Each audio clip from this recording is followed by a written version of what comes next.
Hello दोस्तों, आपका स्वागत है आपके अपने YouTube channel read speed knowledge में। और आज की इस वीडियो में हम देखेंगे पश्चिमीकरण, जो कि समाज शास्त्र का एक बहुत ही महत्वपूर्ण टॉपिक है और बीए और बीएलएलबी दोनों ही क्लासों के लिए कॉमन है और परीक्षा में हर बार पूछा जाता है।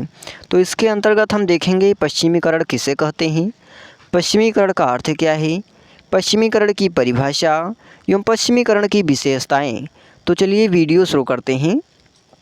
इससे पहले आपसे गुजारिश है कि चैनल पर यदि नए हैं तो चैनल को सब्सक्राइब कर लीजिए, बेल आइकन प्रेस कर लीजिए ताकि आने वाले वीडियो की हर एक नोटिफिकेशन सबसे पहले आप तक पहुंचे। तो चलिए वीडियो शुरू करते हैं और सबसे पहले देख लेते हैं पश्चिमीकरण किसे कहते हैं या पश्चिमीकरण का अर्थ क्या है। तो पाश्चात्य सभ्यता के रंग में रंगने की प्रक्रिया को ही पश्चिमीकरण कहा जाता है। यानी पश्चिमीकरण किसे कहा जाता है, तो पाश्चात्य सभ्यता के रंग में रंगने की प्रक्रिया को ही पश्चिमीकरण कहा जाता है। यानी कि पाश्चात्य सभ्यता वाले देशों का अनुकरण करना, उनके जैसा व्यवहार करना, उनके जैसा ही वस्त्र धारण करना, उनके जैसा ही बोली भाषा का प्रयोग करना ही पश्चिमीकरण कहलाता है। अर्थात पश्चात देशों के रीति रिवाजों, खान पान, बोली, रहन सहन के तौर तरीक़ों को अपनाना, उनके जैसा वस्त्र धारण करना ही पश्चिमीकरण कहलाता है। और अब आगे देखेंगे पश्चिमीकरण की परिभाषा।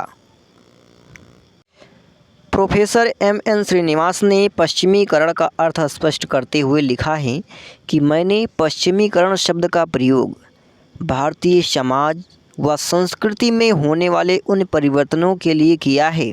यानी पश्चिमीकरण शब्द का प्रयोग हमने क्यों किया है, तो भारतीय समाज व संस्कृति में होने वाले उन परिवर्तनों के लिए किया है जो 150 वर्षों से अधिक समय के अंग्रेजी राज्य के परिणाम स्वरूप भारत में उत्पन्न हुए हैं।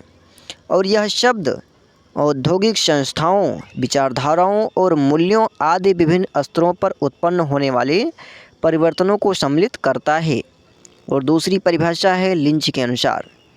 लिंच ने श्रीनिवास के पश्चिमीकरण को स्पष्ट करते हुए लिखा है कि पश्चिमीकरण में पश्चिमी पोशाक यानी पश्चिमी वस्त्र, खान पान, तौर तरीके, शिक्षा, विधियों, खेलों और मूल्यों आदि को सम्मिलित किया जाता है। यानी पश्चिमी देशों के जैसा ही बर्ताव करना ही पश्चिमीकरण कहलाता है। यानी जैसा कि पश्चिमी देशों में वहाँ का जो रीति रिवाज है, खान पान है, पहनावा है, उन सभी का अनुकरण करना, उन सभी के जैसा देख करके वैसा ही व्यवहार करना, वैसा ही अपने आचरण में ढालना, उसको उतारना ही क्या कहलाता है, तो यही पश्चिमीकरण कहलाता है।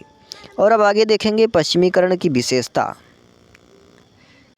श्रीनिवास ने पश्चिमीकरण की निम्नलिखित विशेषताओं का उल्लेख किया है, जिसमें से पहली विशेषता है कि पश्चिमीकरण नैतिक रूप से तटस्थ अवधारणा है। यानी पश्चिमीकरण क्या है, इसकी विशेषता क्या है, तो पश्चिमीकरण की जो पहली विशेषता है वो है कि नैतिक रूप से तटस्थ अवधारणा है। यानी पश्चिमीकरण जो है नैतिक रूप से तटस्थ है, यानी कि ना किसी को छोड़ रहा है ना किसी को पकड़ रहा है, दोनों को साथ में लेकर के चल रहा है, यानी मिला जुला रूप है।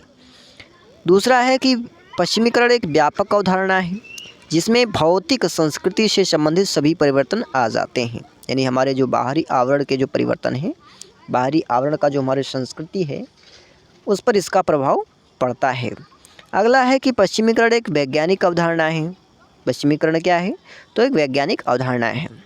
अगला है कि पश्चिमीकरण में अनेक विभिन्न यूरोपीय देशों के प्रारूप या आदर्श देखने को मिलते हैं। यानी जैसा कि विदेशों में लोग बोली भाषा का प्रयोग करते हैं, छोटे कपड़े पहनते हैं, वैसे ही हमारे यहाँ के लोग भी पहनना शुरू कर देते हैं, वैसे ही चाउमीन बर्गर वगैरह खाना शुरू कर देते हैं, उसी प्रकार से अनाप शनाप बकना शुरू कर देते हैं। तो ये क्या है, यूरोपीय देशों की सभ्यताओं से लिया गया है। यानी दोनों का मिला जुला रूप है।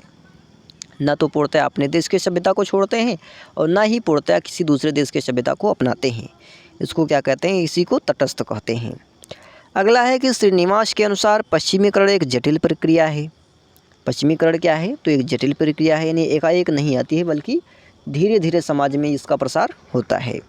अगला है कि पश्चिमीकरण एक चेतन और अचेतन प्रक्रिया है। पश्चिमीकरण क्या है, तो एक चेतन है और एक अचेतन प्रक्रिया है।